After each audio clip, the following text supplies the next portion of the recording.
चलो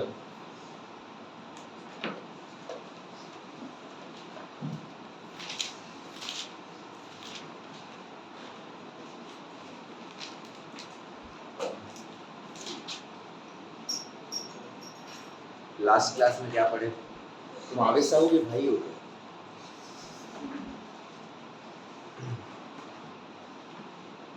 मैं आया तुम्हें तो लगा आवेश बैठा।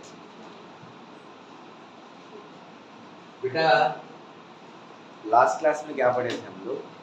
हम लोगों ने देखा था कि वेट को नंबर ऑफ मोल्स में कैसे चेंज करना है, नंबर ऑफ मोल्स को नंबर ऑफ पार्टिकल्स में कैसे हम चेंज कर सकते हैं, देखे थे ना। और स्टार्टिंग से लेके लास्ट तक पहुंचे थे और हम लोगों ने कुछ क्वेश्चन सॉल्व किए थे कि हम लोगों ने देखा था कि अगर मास है ना, अगर आपको मास गिवन है तो मोलर मास से क्या कर देंगे बेटा, डिवाइड कर देंगे तो नंबर ऑफ मोल्स आ जाते हैं कि नहीं आ जाते हैं बताओ। नंबर ऑफ मोल्स रहेगा तो मोलर मास मल्टीप्लाई कर देंगे तो मास आ जाएगा क्या। एक मोल कार्बन का 1 मोल 12 ग्राम, 2 मोल 24 ग्राम, 12 से क्या करते जा रहे हैं, मल्टीप्लाई करते जा रहे हैं। वही अगर नंबर ऑफ मोल्स रहते हैं तो हम क्या करते हैं बेटा, एवोगैड्रो नंबर से क्या कर देते हैं, मल्टीप्लाई कर देते हैं तो नंबर ऑफ पार्टिकल्स आ जाएंगे क्या। और वो पार्टिकल्स में तुम्हारा कौन कौन आ जाएगा, सारे ही आ जाएंगे, मॉलिक्यूल्स भी आ जाएंगे, एटम्स भी आ जाएंगे और आयंस भी आ जाएंगे।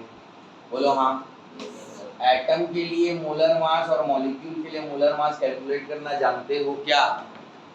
कुछ नहीं बेटा, एटम के लिए मास नंबर के पीछे में ग्राम लगा दो और मॉलिक्यूल्स में सम कर दो उन लोगों का मास नंबर और फिर ग्राम लगा दो। बोलो हाँ। अगर मैं नंबर ऑफ पार्टिकल्स मेरे पास है तो डिवाइड कर दूंगा तो एवोगैड्रो नंबर आ जाएगा क्या। बोलो ये डिवाइड कर दूंगा तो नंबर ऑफ मोल्स आ जाएगा क्या। बोलो अगर नंबर ऑफ मोल्स है बेटा मेरे पास और मैं 22.4 लीटर मल्टीप्लाई कर दूंगा तो volume of gas at NTP मिल जाएगा क्या। बोलो अरे बोलो भाई। और वॉल्यूम है मेरे पास तो डिवाइड कर दूंगा 22.4 तो नंबर ऑफ मोल्स आ जाएंगे क्या। बोलो होगा कि नहीं होगा। यहाँ तक किसी को कोई दिक्कत है, कुछ रिवीजन करना है तो बताओ। क्लियर है। जैसे कार्बन का 12 ग्राम मतलब कितना मोल, 1 मोल। कार्बन का 24 ग्राम मतलब कितना मोल, 2 मोल। कार्बन का 36 ग्राम मतलब कितना मोल। अब क्या कर रहे हो आप, 12 से डिवाइड कर दे रहे हो। अब बोलोगे सर मोलर मास नहीं आता, तो ग्राम एटॉमिक मास या ग्राम मॉलिक्यूलर मास ही तो मोलर मास होता है क्या। एटम के लिए gram atomic mass molar mass होता है और मॉलिक्यूल्स के लिए gram molecular mass molar mass होता है। बोलो हाँ। अब ये ग्राम एटॉमिक मास या ग्राम मॉलिक्यूलर मास क्या होता है, एटॉमिक मास क्या होता है, कुछ नहीं, मास नंबर के पीछे मैं ग्राम लगा दूंगा। अब कई जगह पे काम नहीं करता बेटा, एक्सेप्शन तो हर जगह होते हैं। अब काम क्यों नहीं करता वो भी बताऊंगा, समझ में आया। जैसे कार्बन का मोलर मास या ग्राम एटॉमिक मास क्या होगा, 12 ग्राम, नाइट्रोजन का 14 ग्राम, ऑक्सीजन का 16 ग्राम, सल्फर का 32 ग्राम। मैं क्या कर दे रहा हूँ, मास नंबर के पीछे में ग्राम लगा दे रहा हूँ। सर ये जो क्लोरीन है सर, ये क्लोरीन जो है इसका तो मास नंबर 35 होता है, लेकिन आप तो इसका मोलर मास बताओ तो मैं बोलूंगा बेटा 35.5। यहाँ कैसे आप मास नंबर के पीछे में ग्राम नहीं लगाए, प्रॉब्लम है ना बेटा। गलत नहीं बताया, सही बताया, लेकिन प्रॉब्लम ये है, मैं क्लोरीन का सब सैंपल उठाता हूँ ना, देखो एक आइसोटोप सुने हो ना, आइसोटोप सेम एटॉमिक नंबर पर डिफरेंट मास नंबर। अब हुआ क्या कि मैं बाकी सब के जो आइसोटोप्स है ना बेटा वो बहुत कम अमाउंट में प्रेजेंट करते हैं। मतलब जैसे बाकी एक आइसोटोप ऑक्सीजन का 16 वाला देख लिया तो 99%, बाकी थोड़ा सा कम। आई बात समझ में। लेकिन क्लोरीन के आइसोटोप्स की बात करता हूँ ना मैं, तो क्लोरीन 1:4 रेशियो में मिलता है बेटा। मतलब जैसे आप सैंपल उठाते हो ना क्लोरीन का, तो आप ऐसे छन्नी से छान के अलग कर सकते हो 35 और 37 को, नहीं समझ में आया। तो उसमें 35 वाला भी है और 37 वाला भी है, अब देखो, अगर मैं 35 वाले मास नंबर के हिसाब से चलूंगा तो इसका मास मैं 35 ग्राम बोल दूंगा, मोलर मास बेटा। और मैं 37 के हिसाब से चलूंगा तो 37 ग्राम बोल दूंगा। लेकिन जब मैं सैंपल ले रहा हूँ तो उसमें 35 वाला भी है और 37 वाला भी है, समझ में आई? तो मैं 35 वाले के हिसाब से लूँ कि 37 के हिसाब से लूँ, तो मैं क्या करता हूँ, एवरेज निकाल लेता कि ना तो भाई मैं 35 लूँगा ना तो मैं एवरेज निकाल लूँगा। तो मैंने देखा बेटा ये जो क्लोरीन जो 35 वाला है ना वो 75% नेचर में मिलता है, उसका जो अकरेंस है वो कितना है, और इसका कितना है 25%। आई बात समझ?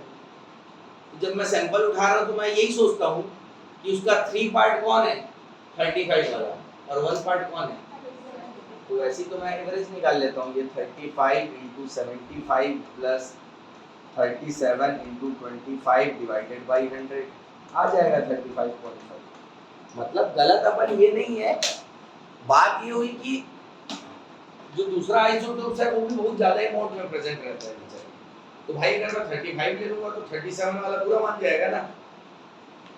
अब मैं रिएक्शन नहीं दूंगा बोल देगा तो समझ में आया? कई लोग इस लाइन को भी बहुत सीरियसली हां सर नहीं दूंगा 37 के हिसाब से लूंगा तो भी प्रॉब्लम आएगा। ठीक है बेटा, चल फिलहाल ये बातें नहीं, फिलहाल जो बातें कर रहे थे उसी को आगे कंटिन्यू करेंगे। तो बेटा एटम के लिए हमको क्या करना रहता है, मास नंबर के पीछे में ग्राम लगा देना। तो वो हमको मास ऑफ 1 मोल एटम्स बताएगा। क्या बताएगा? Mass of 1 mole atoms. समझ में आया? जैसे कार्बन का मैं 12 ग्राम बोलूंगा तो ये मास ऑफ 1 मोल एटम्स है कि नहीं है बेटा, बोलो हाँ।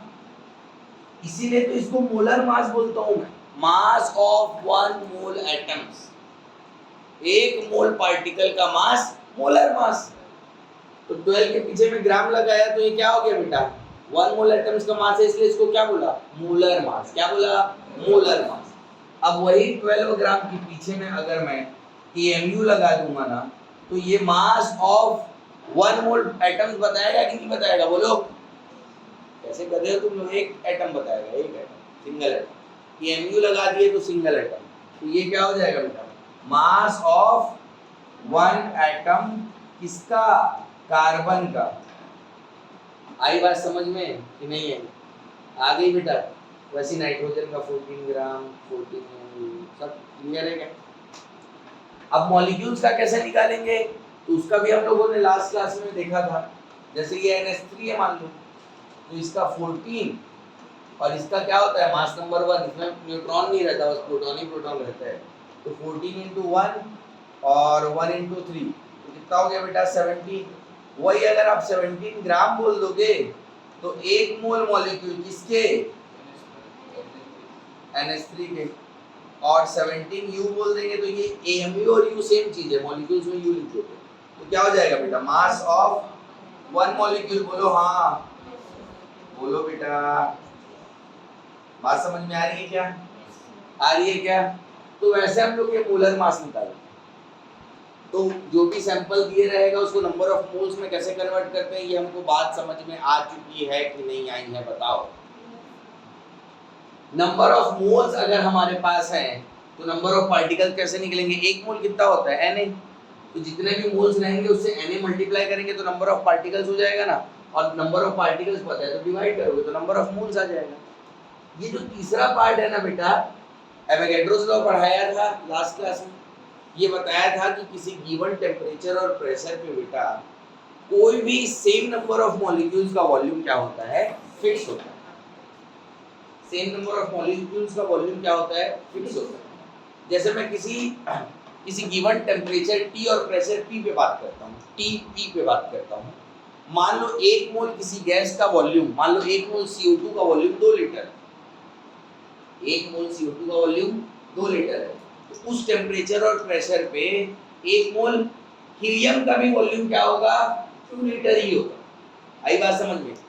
देखो उसका भी 1 मोल, इसका भी 1 मोल, तो उसका भी वही वॉल्यूम, इसका भी वही वॉल्यूम, ये एवोगैड्रोस लॉ था। अब अलग अलग टेम्परेचर और प्रेशर पे 1 मोल गैस का वॉल्यूम अलग अलग होता है। नॉर्मल टेम्परेचर और प्रेशर पे किसी भी एक मोल गैस का वॉल्यूम कितना होता है 22.4। तो एक मोल गैस का वॉल्यूम 22.4, तो 10 मोल का कितना 10 इंटू 22.4। और अगर वॉल्यूम दिया है तो डिवाइड बाय। आई बेटा बात समझ में? आई कि नहीं आई बात समझ में? बोलो आई कि नहीं आई? आ गई? इतने से कोई परेशानी नहीं है। कितने क्वेश्चंस करे थे हम लोगों ने लास्ट क्लास में?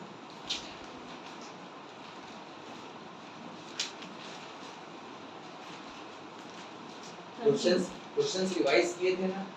घर जाके क्वेश्चंस रिवाइज किए थे ना? सॉल्यूशंस देखो बन नहीं रहे वो टेंशन है ही नहीं, सॉल्यूशन समझ में तो आ रहा था कि नहीं आ रहा था? जब देख रहे थे तो ये भगवान ये क्या हो गया, क्या बता रहे सर, स्टेप पे तो नहीं था? पक्का? आगे बढ़ जाओ बेटा। चलो अब जब हम लोग ये सब चीजें सीख गए, हम लोग एटम सीख गए, सबसे पहली क्लास में एटम सीख गए, gram atomic actual atomic mass सीख गए, रिलेटिव एटॉमिक मास सीख गए, ग्राम एटॉमिक मास सीख गए बेटा, समझ में आया क्या? फिर हम लोग मॉलिक्यूल समझे कि मॉलिक्यूल क्या होता है ना? फिर हम लोगों ने रिलेटिव मॉलिक्यूलर मास समझा कि वही जोड़ो और यू लगा दो, वो रिलेटिव मॉलिक्यूलर मास है, अभी बता रहा था, ठीक है? वही ग्राम लगा दिए तो क्या हो गया बेटा? मॉलिक्यूलर मास हो गया, ग्राम मॉलिक्यूलर मास या मोलर मास हो गया। फिर एवोगैड्रोस लॉ पढ़िए, एवोगैड्रोस लॉ में हम लोगों ने वॉल्यूम का रिलेशनशिप देखा नंबर ऑफ पार्टिकल्स के साथ। इतनी बात समझ में आई? अब हम लोग पढ़ेंगे बेटा परसेंटेज कंपोजिशन। क्या पढ़ेंगे बेटा? परसेंटेज कंपोजिशन पढ़ेंगे। अभी परसेंटेज कंपोजिशन क्या होता है उसको बहुत ध्यान से समझो, समझने वाली चीज अभी ज्यादा है, क्योंकि ये सब चीजें समझ गए एक बार तो बाद में अपने को कभी भी फिजिकल केमिस्ट्री में परेशानी नहीं जाएगी। फिजिकल केमिस्ट्री में सिर्फ याद रहेगा ना बेटा चीज, तो कुछ नहीं होने वाला। समझ में आया? हमको चीजों को एकदम देखो, तुम लोगों को क्या मोल कैलकुलेट करना नहीं आता था क्या? आता था, लेकिन तुम लोगों ने सिर्फ उसका फॉर्मूला जानते थे, थोड़ा सा घुमा के कोई चीज आ जाएगी तो परेशान। समझ में आया? तो एक बार बेसिक चीजें ऐसे पढ़ते पढ़ते आगे बढ़ते जाओ, फिर बाद का कोई चीज भी कंफ्यूजन नहीं रहेगा। क्लियर है क्या? अब परसेंटेज कंपोजिशन समझने से पहले देखो एक बात समझो। देखो कार्बन बेटा ऑक्सीजन के साथ रिएक्ट करता है और कार्बन डाइऑक्साइड बनाता है। अब कार्बन का एक एटम जब ऑक्सीजन के दो एटम से रिएक्ट करेगा ना, तभी कार्बन डाइऑक्साइड बनेगा। अगर कार्बन का एक एटम ऑक्सीजन के एक एटम से रिएक्ट कर लिया तो कार्बन मोनोऑक्साइड बन जाएगा। कार्बन का एक एटम ऑक्सीजन के दो एटम से रिएक्ट करेगा तभी कार्बन डाइऑक्साइड बनेगा। इस प्रोपोर्शन में ही रिएक्शन होगा तभी कार्बन डाइऑक्साइड बनेगा। एटम का प्रोपोर्शन क्या होना चाहिए? 1:2। अगर कार्बन के 5 है तो ऑक्सीजन के 10 होंगे तभी कार्बन डाइऑक्साइड बनेगा। 5 का 5 के साथ रिएक्शन करवा दोगे तो कार्बन मोनोऑक्साइड बन जाएगा। हाँ, मतलब तो वही हुआ सर, कार्बन डाइऑक्साइड भी वही चीज है, कार्बन मोनोऑक्साइड भी वही चीज है। बोलो हाँ नहीं। हर मॉलिक्यूल्स की अपनी इंडिविजुअल केमिकल फिजिकल प्रॉपर्टीज होती है बेटा। कार्बन डाइऑक्साइड अलग चीज है, कार्बन मोनोऑक्साइड अलग चीज है। समझ में आया? रसना नहीं है, ज्यादा शक्कर डाल दिए है ना तो भी वही बनेगा, और कम डाल दिए तो भी वही बनेगा। समझ में आया? यहाँ प्रोपोर्शन चेंज होता है तो मॉलिक्यूल चेंज हो जाता है। समझ में आया क्या? आई क्या बात समझ में? तो किसी भी गिवन मॉलिक्यूल्स के लिए जो एटम्स का जो प्रोपोर्शन होगा वो हमेशा फिक्स होगा कि नहीं होगा? सर ये इसका 5 एटम ली थी सर, मेरे पास 7 एटम में रिएक्शन करवा देती हूँ ना सर, प्लीज 7 एटम के साथ करवा के कार्बन डाइऑक्साइड बना देती हूँ, नहीं बनेगा। समझ में आया क्या? फिक्स्ड प्रोपोर्शन में रिएक्शन होगा। जब मैं ये तुमको बोल रहा हूँ कि फिक्स्ड प्रोपोर्शन में रिएक्शन होगा, इसका मतलब मैं ऐसा बोल सकता हूँ क्या? देखो ध्यान से समझो मैं क्या बोलना चाहता हूँ। कार्बन का एक एटम ऑक्सीजन के कितने एटम से रिएक्ट कर रहा है बेटा? 2 एटम से। बोलो हाँ। और कार्बन डाइऑक्साइड का 3 मॉलिक्यूल बनाएगा क्या? 2 और 1 3 बेटा, नहीं ना, एक ही मॉलिक्यूल बनेगा ना। ठीक, मतलब यही प्रोपोर्शन हमेशा कार्बन डाइऑक्साइड बनाएगा। बोलो ऑक्सीजन और कार्बन का 2:1। बोलो हाँ। कार्बन का एक एटम का मास कितना होता है बेटा? 12 AMU। और ऑक्सीजन के दो एटम का क्या हो जाएगा? 16 AMU into 2, मतलब क्या हो गया? 32 AMU। तो क्या बनेगा? 44 U या AMU क्या बनेगा? CO2 का मॉलिक्यूल बनेगा कि नहीं बनेगा? मतलब जब 12/32 के रेशियो में, समझ में आया, मास रिएक्ट करेंगे कार्बन और ऑक्सीजन के, तभी क्या बनेगा? कार्बन डाइऑक्साइड बनेगा। आई बात समझ में? अगर मैं इस कार्बन डाइऑक्साइड के मॉलिक्यूल में कार्बन का परसेंटेज निकालना चाहूँ, अगर मैं इस कार्बन डाइऑक्साइड के मॉलिक्यूल में, एक मॉलिक्यूल में कार्बन का परसेंटेज निकालना चाहूँ तो मैं कैसे निकालूंगा बेटा? नॉर्मल 6, 7, 8 का मैथ्स कि भाई देखो 12 AMU जो है बेटा वो प्रेजेंट है कितने में 44 AMU में। भाई एक मॉलिक्यूल मतलब 44U, इसमें टोटल कार्बन कितना है 12U या 12 AMU, तो 12 AMU प्रेजेंट है 44 AMU में, बोलो हाँ। अगर मैं इसका कार्बन डाइऑक्साइड का 1 AMU ले लूं, अगर मैं कार्बन डाइऑक्साइड का 1 AMU ले लूं तो देखो एक चीज बता रहा हूं,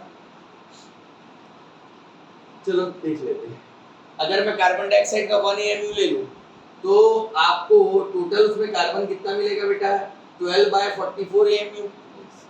अगर मैं 100 AMU, परसेंटेज मतलब क्या होता है बेटा? किसी भी चीज को 100 में लेके जाना, तो 100 में ले लूंगा तो क्या हो जाएगा? 12/44 into 100। एक बात बताओ, क्या यही ऐसी परसेंटेज निकालते हैं आउट ऑफ 100 इस परसेंटेज? तो 44 में इतना था तो 1 में इतना था, ये फ्रैक्शन हो गया और इनटू 100 कर दिया तो परसेंटेज मिल गया। इसको रटेंगे क्या? नहीं रट लेते हैं, फार्मूला बता देता हूँ।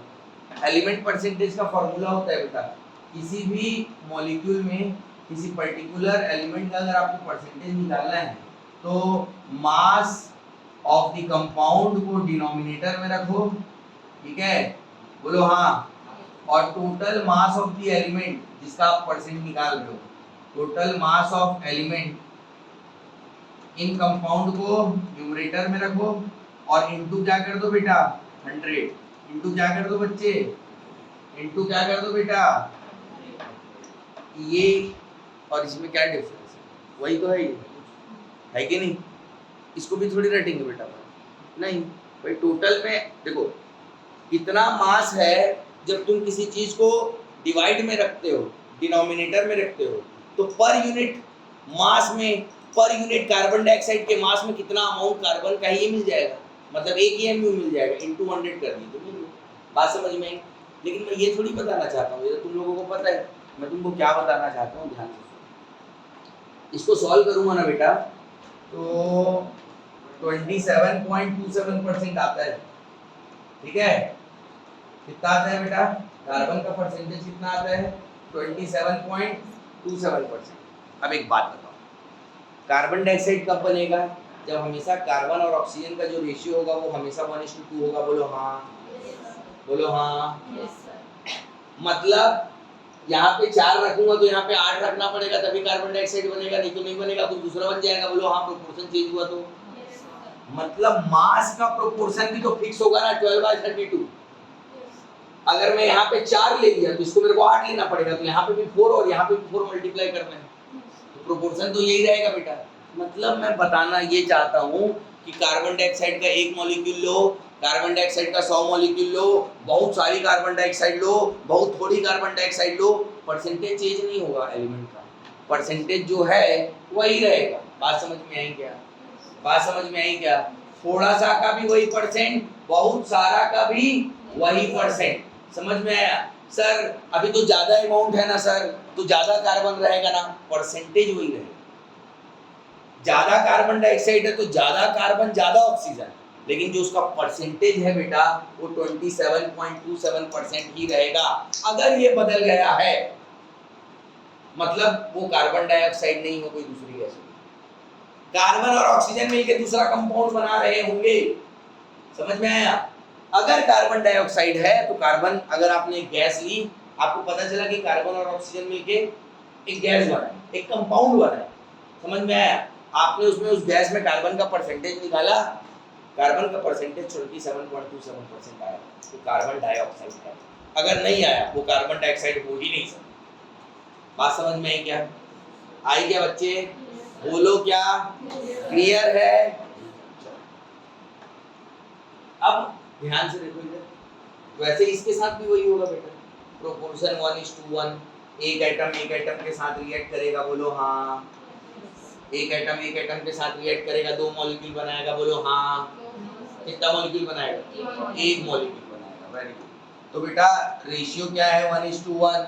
इसका 12 AMU इसके 16 AMU से रिएक्ट करेगा तो कितना हो जाएगा 28 U बनाएगा। अब ये प्रोपोर्शन होगा तो कार्बन का अपना एक परसेंटेज है, कार्बन मोनोऑक्साइड में इतना सा लो, इतना सारा लो, बहुत सारा लो, कार्बन का परसेंटेज चेंज हो जाएगा, बोलो हाँ नहीं। कार्बन का परसेंटेज अगर चेंज हो गया तो कार्बन मोनोऑक्साइड नहीं है, जो परसेंटेज यहाँ है वही परसेंट तुम कितना भी अमाउंट में ले लो। मतलब ये कि किसी गिवन कंपाउंड में ये जो परसेंटेज होता है ये इंटेंसिव प्रॉपर्टी है। इंटेंसिव मतलब एक दो चीज होती है, एक होती है इंटेंसिव, एक होती है एक्सटेंसिव। इंटेंसिव वो होती है जो मास पे डिपेंड नहीं करती, क्वांटिटी पे डिपेंड नहीं करती। एक्सटेंसिव वो है जो मास पे डिपेंड करती है, क्वांटिटी पे डिपेंड। ज्यादा ले लोगे तो कार्बन का ज्यादा परसेंट आएगा क्या? नहीं, वही आएगा। मतलब तुम कम ले लोगे तो कम हो जाएगा क्या? नहीं, वही आएगा। मतलब इंटेंसिव की एक्सटेंसिव क्वांटिटी पे डिपेंड कर रही है कि नहीं कर रही है? नहीं कर रही है। इंटेंसिव प्रॉपर्टी क्या है? क्या है? Intensive property. बात समझ में आई कि नहीं आई? कि नहीं आई बेटा? बात समझ में आ गई? नोट डाउन करो ये वाला। मैं जैसा पढ़ना चाहता हूँ, मैं जैसा समझूंगा, मैं जो पढ़ रहा हूँ उसके हिसाब से मैं सोचूंगा। एक्चुअल रिएक्शन कार्बन और डाइऑक्सीजन का होता है, नो डाउट, सही बोल रही है। लेकिन बेटा मैं तो उसकी कंपोजिशन के बारे में पढ़ रहा हूँ ना, तो मैं तो उसके अंदर एटम के फॉर्म में देखूंगा ना कि कितना एटम कितने एटम से रिएक्ट के कितना। आई बात समझ में? अगर मेरे को ओवरऑल एक्चुअल चाहिए तो कार्बन डाइऑक्सीजन से ही रिएक्ट करता है, ऑक्सीजन अलग से तो उसको मिलता नहीं है। बात समझ में? क्योंकि मैं परसेंटेज कंपोजिशन देख रहा हूँ, तो मुझे तो इससे मतलब है ना कि इसके एक यूनिट वॉल्यूम में, यूनिट मॉलिक्यूल में, एक मॉलिक्यूल में उसके कितने कितने एटम मिलके बना है, उसके रेशियो के बारे में समझ रहा हूँ ना बेटा। आई बेटा बात समझ में? आई बच्चे बात समझ में? अब बेटा एक सिंपल सी चीज देखो, अगर आपके पास मान लो एक नॉर्मल सा क्वेश्चन, अगर SO2 का परसेंटेज, अगर SO2 में आपको है ना, SO2 में आपको सल्फर का परसेंट निकालना है और ऑक्सीजन का परसेंट निकालना है बेटा, यहाँ पे तो O2 का परसेंट निकालेंगे कि ऑक्सीजन का निकालेंगे बेटा?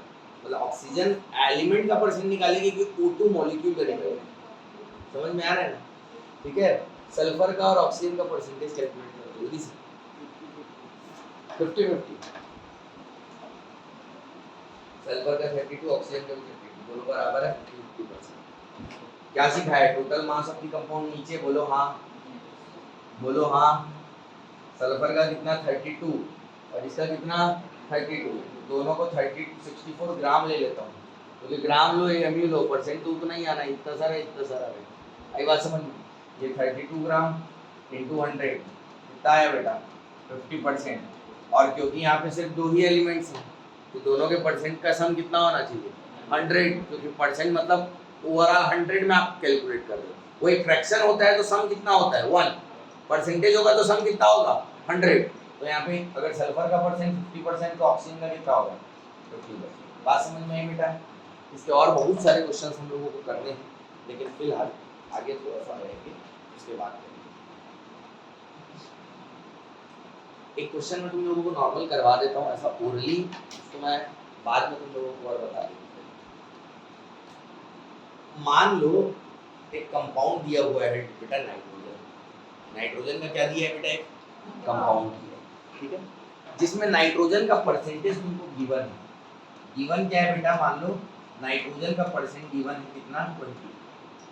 मतलब पूरे मास में नाइट्रोजन का हिस्सा कितना है? 20%। आई बात समझ में? और बोल रहे हैं कि टोटल जो कंपाउंड है बेटा, उसमें नाइट्रोजन के कितने एटम्स प्रेजेंट है बेटा? 2 एटम प्रेजेंट है।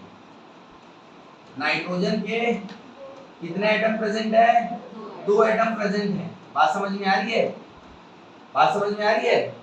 बोल रहे हैं molecular weight of the compound बताओ। बोल रहे हैं कैसे करें? बोलो कैसे करें? नाइट्रोजन का एक कंपाउंड है, उसमें नाइट्रोजन 20%, कितना परसेंट है? 20% बोल रहे हैं, और उस कंपाउंड में नाइट्रोजन के कितने एटम प्रेजेंट हैं? 2 एटम प्रेजेंट हैं। मॉलिक्यूलर वेट पूछ रहे हैं, कैलकुलेट करो ना भाई।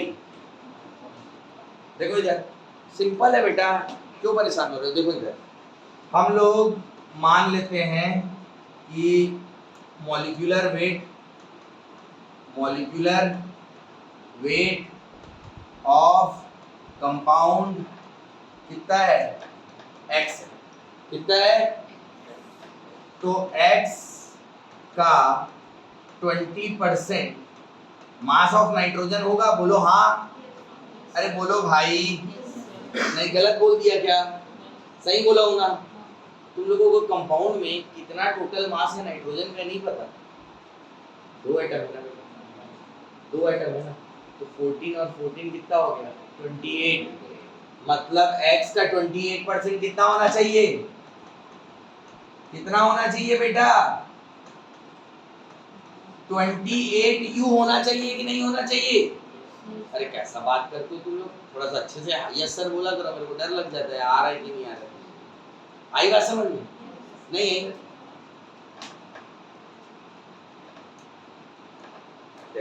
Molecular weight of the compound कितना है, मान लिया मैंने x, नाइट्रोजन का परसेंट कितना है 20%, मतलब x का 20% क्या होगा, नाइट्रोजन होगा कि नहीं होगा, होगा ना, x का 20% नाइट्रोजन है कि नहीं है, बोला है कि नहीं बोला है, तो तुम्हारा ये x का 20% जो होगा वो मास ऑफ नाइट्रोजन है, तो गिवन है बेटा, बोलो हाँ, अरे बोलो भाई, और बोला है ना कि एक कंपाउंड में मास टोटल कितने आइटम प्रेजेंट है नाइट्रोजन के, दो आइटम, मतलब एक का 14 और एक का 14, मतलब मास ऑफ नाइट्रोजन कितना हो गया 28, तो x का 20% कितना हो गया बेटा 28, तो x कितना है, x is equal to 28 into 100 by 20, 140, इसका 20% 2 आइटम मतलब 28।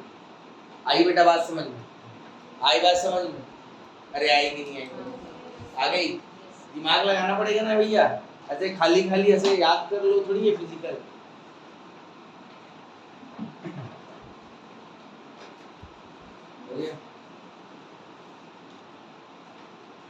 हम लोग मॉलिक्यूल्स पढ़े और अब तुरंत मॉलिक्यूल के कंपोजिशन में आए और हमको एक प्यारा सा रिजल्ट मिल गया कि किसी भी मॉलिक्यूल में तुम कितना ही मास ले लो, एलिमेंट का परसेंटेज फिक्स है, वही सोच के हम आगे बढ़ गए, ठीक है क्या।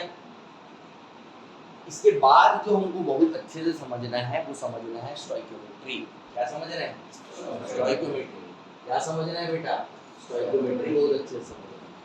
अब ये स्टोइकियोमेट्री क्या होती है, स्टोइकियोमेट्रिक कोएफिशिएंट्स क्या होते हैं, ये हमको बहुत ध्यान से समझना है, ठीक है क्या। चलो जैसे मैं तुमको बोलूंगा बेटा नाइट्रोजन और हाइड्रोजन रिएक्ट करके अमोनिया बना रहे हैं, क्या बना रहे हैं, नाइट्रोजन और हाइड्रोजन रिएक्ट करके क्या बना रहे हैं, इससे तुमको बस यही समझ में आएगा कि नाइट्रोजन और हाइड्रोजन मिलके अमोनिया बना रहे हैं, तो दूसरा भी तो बना सकते हैं, नहीं बना सकते, 50 कंपाउंड बना सकते हैं, इससे तुमको कुछ समझ में नहीं आएगा।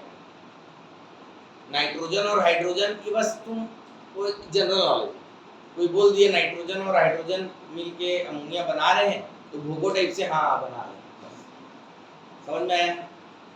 जब तक आपको इसमें कोई कैलकुलेशन आप नहीं कर सकते, कब तक नहीं कर सकते बेटा, जब तक आप इस पूरे रिएक्शन को बैलेंस ना कर दो।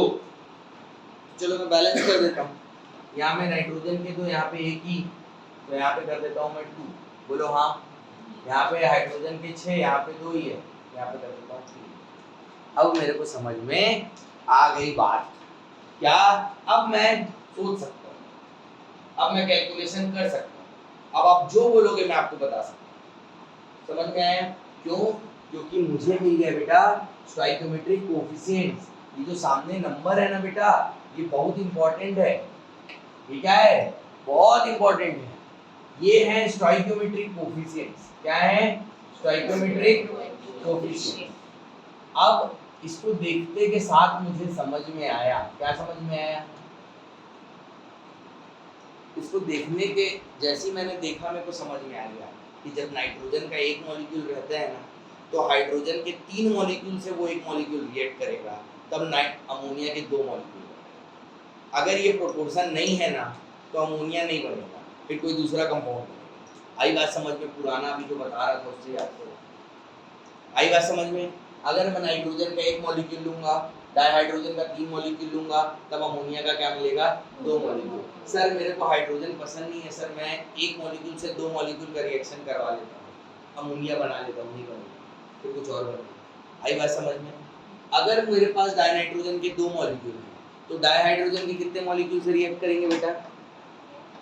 अगर मेरे पास नाइट्रोजन का 2 मॉलिक्यूल है, 2 मॉलिक्यूल, तो डाइहाइड्रोजन के कितने मॉलिक्यूल से रिएक्ट करेंगे? 5 से करेंगे। 6 से करेंगे ना, रेशियो क्यों गड़बड़ कर रही है? एक मॉलिक्यूल 3, 2 मॉलिक्यूल और अमोनिया कितना बनेगा?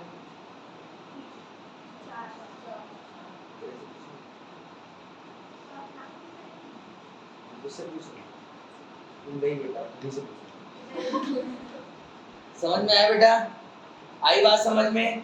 मतलब इसका 1:3 रिएक्शन है, इसी को देख के कैलकुलेशन। बेटा मेरे पास अमोनिया का सिर्फ एक ही मॉलिक्यूल बना है यार, डाइनाइट्रोजन का कितना मॉलिक्यूल रिएक्ट किया होगा? आधा मॉलिक्यूल। अरे एक मॉलिक्यूल 2 बनाते हैं तो एक बनाने के लिए हाफ होगा कि नहीं होगा? अरे बोलो भाई। मेरे पास अमोनिया के टोटल 6 मॉलिक्यूल बने बेटा। कितने बने? 6।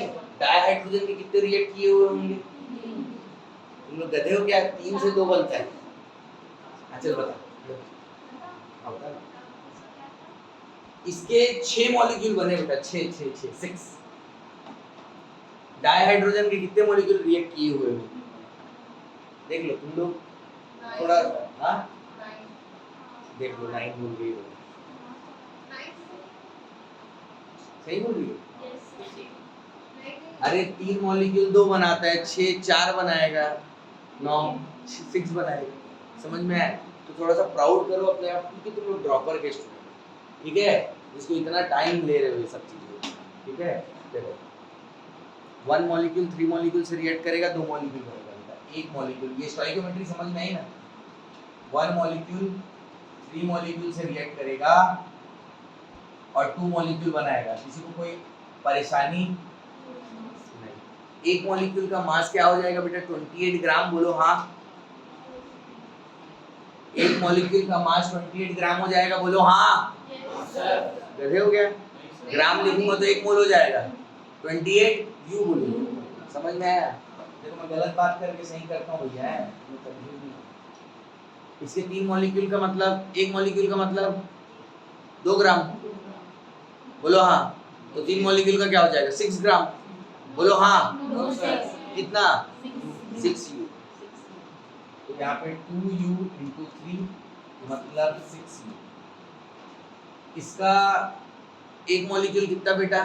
नाइट्रोजन का 14, हाइड्रोजन का 17 होता है क्या? 2 मॉलिक्यूल का क्या हो जाएगा? 34 हो जाएगा क्या? अरे ऐसा करना पड़ता है, तुमको नहीं पता। तुमको समझाने के लिए तुम्हारे जैसा बनना पड़ेगा। 1 3 14 3 17, एक मॉलिक्यूल 2 मॉलिक्यूल 34। अगर मैं सीधे 34 लिख दूंगा तो 2-3 लोगों का ऐसा मुंह ऐसा फट जाएगा। समझ में आया क्या? हाँ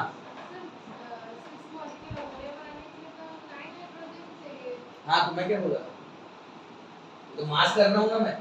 नहीं अब पहले ऐसे लिखे कि रॉन्ग है। अरे नहीं, मैं तो बेटा मैं खेल रहा था, मेरे को पता था तू सही बोली है, मैंने उससे चेक कर रहा था कि लोग और कौन-कौन सही बोल रहे हैं। अरे यार ये हो जाता है। आपसे मैं ऐसी बातें नहीं कर रहा। ठीक है क्या? बेटा एक मॉलिक्यूल के लिए 3 मॉलिक्यूल लगते हैं, तो Na मॉलिक्यूल के लिए अगर मैं Na डाइनाइट्रोजन के Na मॉलिक्यूल्स ले लूंगा तो मुझे कितने मॉलिक्यूल्स लगेंगे बेटा? अगर मैं डाइनाइट्रोजन के Na मॉलिक्यूल्स ले लूंगा तो डाइहाइड्रोजन के कितने मॉलिक्यूल्स लगेंगे बेटा? इसका एक मॉलिक्यूल 3 मॉलिक्यूल से रिएक्ट करता है तो इसका Na मॉलिक्यूल कितने मॉलिक्यूल से रिएक्ट करेगा? कोई 3Na से। और इसे कितने मॉलिक्यूल बनाएगा? 2Na। 2Na भी सही है, 2Na भी सही है, इसको जो अच्छा लगता है। Na मॉलिक्यूल मतलब कितना मोल? 6.022 × 10⁻23 मोल। 1 मोल, उतना वो खुद की वैल्यू है उतनी, 1 मोल। 3Na मतलब कितना मोल? 3 मोल।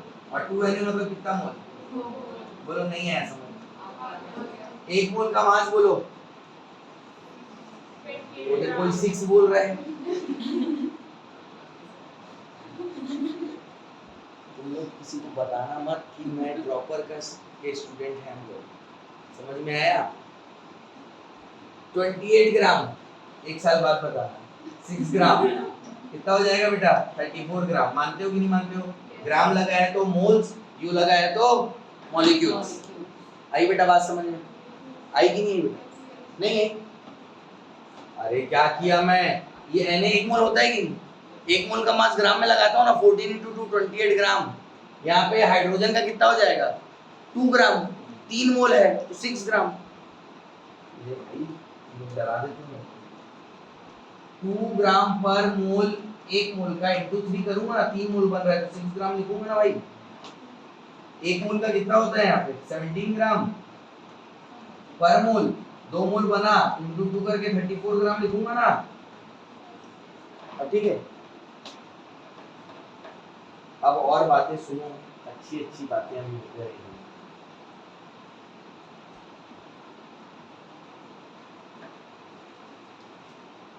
अगर मैं एनटीपी पे बात करूं, किस पे बात करूं? Normal temperature and pressure. Temperature और प्रेशर फिक्स है क्या? एनटीपी बोल रहा हूं तो बोलो हाँ, बोलो हाँ। तो 1 मोल, ये तीनों गैस है क्या बेटा? तीनों गैस है क्या? नाइट्रोजन गैस है कि नहीं है? हाइड्रोजन गैस है कि नहीं है? NH3 गैस है कि नहीं है? नॉर्मल टेम्परेचर और प्रेशर पे 1 मोल का एनटीपी पे 1 मोल नाइट्रोजन गैस का वॉल्यूम कितना हो जाएगा? 22.4 लीटर। बोलो हाँ। 3 मोल का क्या हो जाएगा? 22.4 लीटर इंटू 3। बेटा एवोगैड्रोस लॉ में बताया हूँ, वो मॉलिक्यूल बड़ा रहे छोटा रहे अपने को मतलब नहीं। अपने को मतलब ये है कि टेम्परेचर और प्रेशर बाकी सारी कंडीशन सेम है ना, तो दुनिया की हर गैस का 1 मोल ऑक्यूपाई करेगा 22.4। तो हाइड्रोजन है सर, इसका तो कम करना पड़ेगा आपको। नहीं, वो भी 1 मोल है तो 22.4 और 3 मोल है तो 22.4 इंटू 3 कितना हो जाएगा? 67.2 लीटर। आएगा कि नहीं आएगा? आएगा ना। और इसका 2 मोल मतलब 22.4 इंटू 2 मतलब 44.8 लीटर। अरे सर क्या आपको मैथ्स नहीं आता है? 22.4 67.2 से है ना मिला दोगे तो ये तो ज्यादा होना चाहिए। अरे बेटा ये मॉलिक्यूल है, डाइनाइट्रोजन का 1 मॉलिक्यूल डाइहाइड्रोजन के 3 मॉलिक्यूल से रिएक्ट किया, लेकिन 2 मॉलिक्यूल बने। तो गैसेस का वॉल्यूम नंबर ऑफ पार्टिकल्स या नंबर ऑफ मॉलिक्यूल्स पर डिपेंड करता है। तो आप इन दोनों को ऐड नहीं करोगे सर, 2 लीटर में 2 लीटर मिलाओगे तो 4 लीटर होगा ना, ऐसा नहीं है। यहाँ पे 22.4 क्योंकि ये 1 मोल था, यहाँ पे 67.2 क्योंकि ये 3 मोल था, यहाँ पे 44.8 क्यों? क्योंकि ये 2 मोल है। और वॉल्यूम ऑफ गैस का रिलेशन नंबर ऑफ मॉलिक्यूल्स के साथ होता है। बात समझ में आई कि नहीं? आई कि नहीं? अगर मैं एनटीपी के जगह पे मान लो कोई टेम्परेचर टी और प्रेशर पी ले लेता हूँ, फिक्स्ड कर देता हूँ टेम्परेचर टी और प्रेशर पी को, तो मान लो इसका वॉल्यूम 1 लीटर है, तो कितने लीटर से रिएक्ट करेगा? 3 लीटर से करेगा। मान लो 1 मोल का वॉल्यूम क्या है? मान लो कि 1 मोल का वॉल्यूम क्या है? 1 लीटर। तो क्या हो जाएगा? 3 लीटर। कितना बनाएगा? 2 लीटर। नहीं सर 4 लीटर बनाएगा। बोलो ना, क्योंकि गैस है बेटा, एवोगैड्रोस लॉ पढ़ा चुका हूँ इसको ना बेटा। जब 11th में पढ़ते थे ना इसी चीज को, तो गेल-लुजैक लॉ ऑफ गैसियस वॉल्यूम पढ़े होंगे तुम लोग को, याद आया? नहीं आया? वो एवोगैड्रोस लॉ का ही भाई है। बोला चल तू भी फेमस हो जा करके, वो समझे क्यों? नहीं तो ये एवोगैड्रोस तुम लोग वो मैं गेल-लुजैक लॉ ऑफ गैसियस वॉल्यूम बताया नहीं बताया तुमको, तो मैं बस एवोगैड्रोस लॉ बताया, फिर भी तुमको समझ में आया ना? तो एक्चुअली ये एवोगैड्रोस लॉ ही है। उसको आप लोग 2-3 लोग अलग-अलग स्टेटमेंट बना के समझ में आ गया?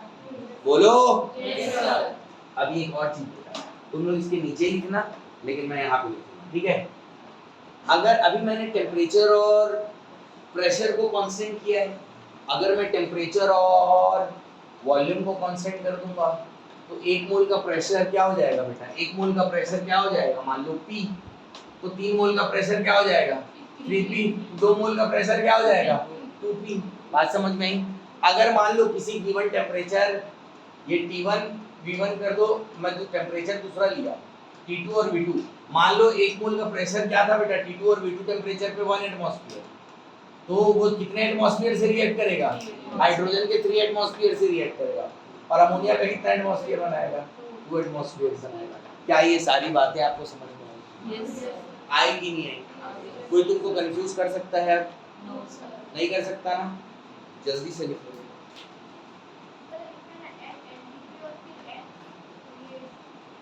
T और P, अरे भाई नॉर्मल टेम्परेचर एंड प्रेशर, तुम टेम्परेचर एक ले लिए मान लो 30 डिग्री सेल्सियस और प्रेशर ले लिए 1 बार प्रेशर 25 और 1 बार ले लिए, और उसके बाद तुम मान लो टेम्परेचर और प्रेशर चेंज कर दिए तो उसका गैसेस का वॉल्यूम भी तो चेंज आएगा ना। अलग अलग टेम्परेचर एंड प्रेशर पे अलग अलग वॉल्यूम ऑक्यूपाई करती है एक मोल गैस। PV = एनर्जी पता है? हाँ बिल्कुल। नॉर्मल टेम्परेचर एंड प्रेशर पे कोई भी एक मोल गैस का वॉल्यूम 22.4 लीटर होता है। किसी भी मान लो किसी टेम्परेचर और प्रेशर P पे एक मोल का मान लो 1 लीटर होगा, मान लो 1 लीटर होगा तो 3 मोल का 3 लीटर होगा, क्योंकि एक मोल गैस का मान लो 1 लीटर होता है तो 3 मोल का क्या हो जाएगा 3 लीटर हो जाएगा, और 2 मोल का 2 लीटर हो जाएगा। मैंने एज्यूम किया है कोई टेम्परेचर T और प्रेशर P, जब एक मोल गैस कितना ऑक्यूपाई करते हैं 1 लीटर ऑक्यूपाई करते हैं, ऐसा हो सकता है ना? हाँ रैंडमली ले लिया गया, क्योंकि बेटा ये जो वॉल्यूम होता है ना टेम्परेचर T और प्रेशर P पे डिपेंड करता है। अगर आपने इसको फिक्स कर दिया ना तो हर एक मोल, दुनिया की हर एक मोल गैस का वॉल्यूम भी क्या हो जाएगा फिक्स हो जाएगा। तो मैंने कोई ऐसा टेम्परेचर और प्रेशर लिया है जब एक मोल गैस कितना वॉल्यूम ऑक्यूपाई कर रही है 1 लीटर। जैसे सुन लो मेरी बात सुनो, जैसे किसी टेम्परेचर T पे और प्रेशर P पे एक मोल गैस जो होती है ना, मान लो 5 लीटर वॉल्यूम ऑक्यूपाई कर रही है, कितना? मेरे को अच्छा नहीं लगा, मेरे को चाहिए 1 लीटर, तो मैं प्रेशर को बहुत ज़्यादा बढ़ा दिया 5 लीटर, तो कहीं ना कहीं वो फिर 1 लीटर हो जाएगा। तो बेटा ये वेरी करते रहता है, अलग अलग टेम्परेचर और प्रेशर पे एक मोल गैस का वॉल्यूम अलग अलग आता है। एनटीपी पे 22.4 आता है। आई बात समझ? और इसको तुम कैलकुलेट कर सकते हो, कोई मैं भगवान हूँ और कोई बहुत बड़ी चीज़ बता रहा हूँ ऐसा नहीं है। PV = nRT। तुम यहाँ पे प्रेशर की वैल्यू, वॉल्यूम की वैल्यू पुट करोगे और नंबर ऑफ मोल्स,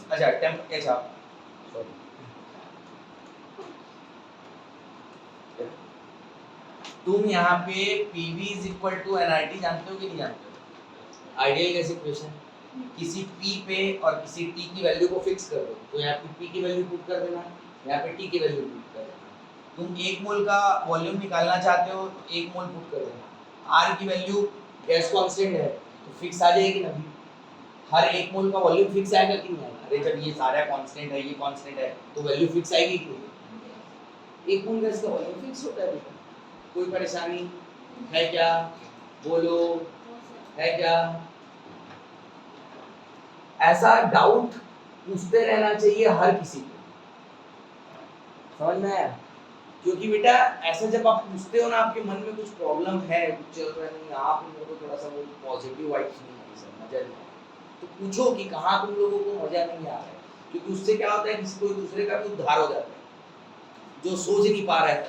या फिर मैं ऐसा बताते गया और मैं यहाँ पे बता दिया है टेम्परेचर, मेरे को लगा यहाँ पे टेम्परेचर की और प्रेशर की तो बच्चा समझ गया, समझ में आया ना?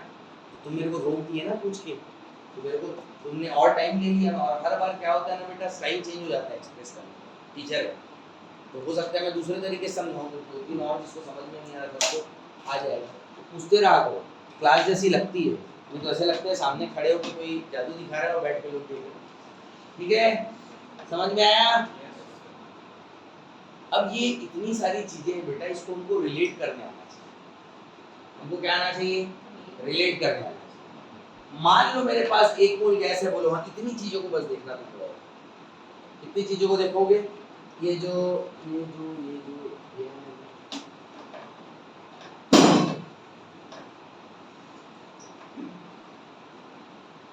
अब देखो, मान लो मैं डायनाइट्रोजन का कितना मोल लिया, तो अमोनिया कितना बनेगा? अगर मैं डाइनाइट्रोजन का 2 मोल लिया तो अमोनिया कितना बनेगा 4। डाइनाइट्रोजन का 2 लूंगा तो अमोनिया का कितना बनेगा 4। मोल का मोल से मोल को रिलेट करना सीख गए? अरे सीखे कि नहीं सीखे हो? Mole to mole relationship, mole to mole relation. मेरे पास डाइनाइट्रोजन का 1 मोल था, अमोनिया कितने लीटर बनेगा? मेरे पास डाइनाइट्रोजन का 1 मोल था, वो पूरा का पूरा हाइड्रोजन से रिएक्ट कर लिया, अमोनिया कितना बनेगा? मेरे पास डाइनाइट्रोजन का हाफ मोल था, अमोनिया कितना बनेगा? 22.4। अरे जब 1 मोल का पूरा पूरा रिएक्शन होता है तो 44.8 बनता है, तो आधे मोल से कितना बनेगा? 22.4। मोल का वॉल्यूम के साथ रिलेशनशिप देख लिया क्या? अरे बोलो भाई। क्या हो गई?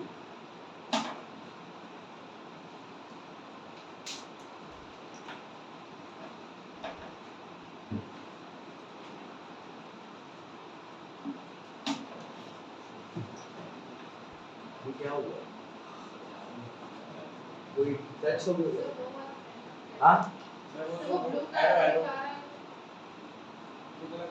ये नहीं सर, नीचे ये उधर सर और अरे ये हाँ हाँ हो गया। तो अभी भी ऐसे ही है बेटा,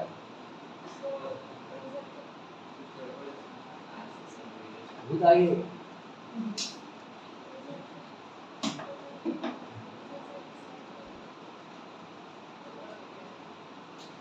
देख तो वो आ जाएगा बेटा। हाँ तो बात समझ में आई? तो हम लोग अभी मोल टू वॉल्यूम रिलेट कर लिए। मोल टू क्या कर लिए बेटा? वॉल्यूम रिलेट कर लिए।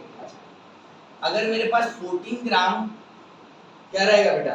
डाइनाइट्रोजन रहेगा, तो हाइड्रोजन की कितने ग्राम से रिएक्ट करेगा? मेरे पास 14 ग्राम डाइनाइट्रोजन है, तो हाइड्रोजन की कितने ग्राम से रिएक्ट करेगा? 3 ग्राम से करेगा ना। अगर मेरे पास 14 ग्राम डाइनाइट्रोजन है तो वो डाइहाइड्रोजन के कितने वॉल्यूम से रिएक्ट करेगा एनटीवी पे? 67.2 डिवाइडेड बाय 2। आई बात समझ में? क्योंकि इसका 1 मोल इतने से रिएक्ट करता है, तो हाफ मोल 67.2 डिवाइड बाय 2 से करेगा। आज समझ में आ रही है क्या? बोलो आ रही है क्या? yes.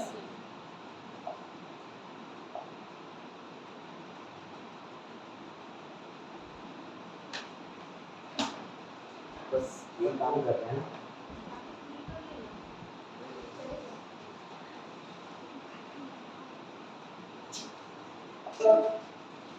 हो गया।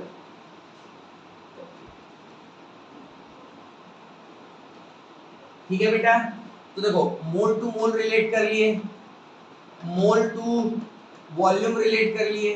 सर हम लोग किस किस चीज को रिलेट कर सकते हैं? तुम्हारी जो इच्छा करे उसको रिलेट करो, लेकिन बस स्टोइकियोमेट्री का ध्यान देना। किसका ध्यान देना? मतलब ऐसा मन कर रहा है सर मैं यहाँ पे मैं 44.8 ले लेती हूँ, ऐसा नहीं होता। पहले रिएक्शन लिखो, उसको बैलेंस करो। समझ में आया? फिर जो चाहिए उसके हिसाब से क्या कर दो बेटा? रिलेट कर दो। समझ में आया? अब एक बात हमेशा इस बात को ध्यान रखना बेटा, हमेशा एक बात को ध्यान रखना कि जैसे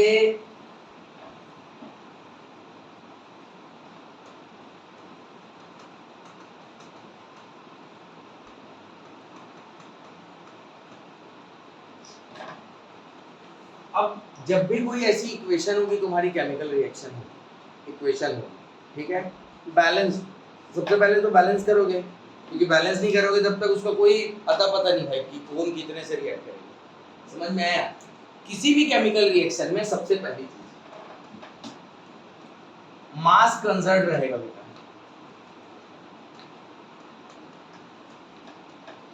law of conservation of mass, मतलब रिएक्शन हो रहा है बेटा, न्यूक्लियस इन्वॉल्व नहीं होता है।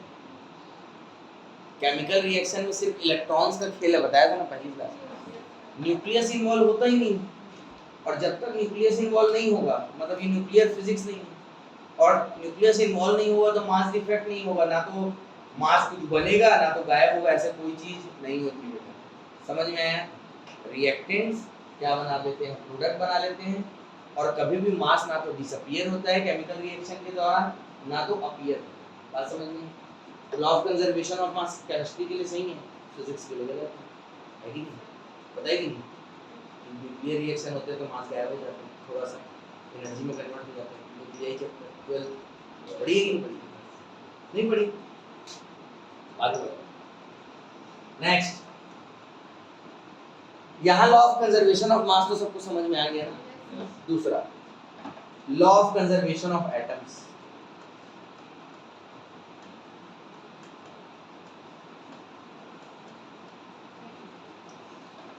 इधर मान लो इसके कितने रिएक्शन थे, मान लो एक मॉलिक्यूल का ही देखते हैं, 2 इसके एटम थे, 6 इसके एटम थे, तो टोटल 8 एटम थे।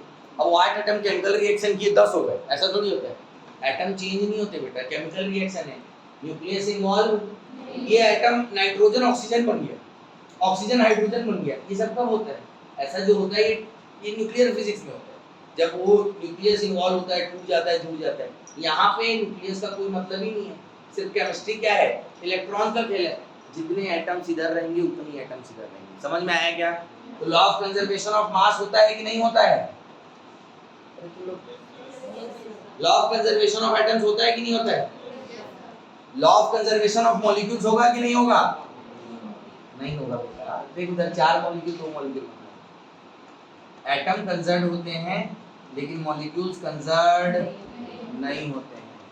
2 मॉलिक्यूल 1 मॉलिक्यूल में चेंज हो सकता है, 4 मॉलिक्यूल 8 बन सकता है, 10 50 हो सकते हैं, 10 एक ही हो सकता है, कुछ भी हो सकता है।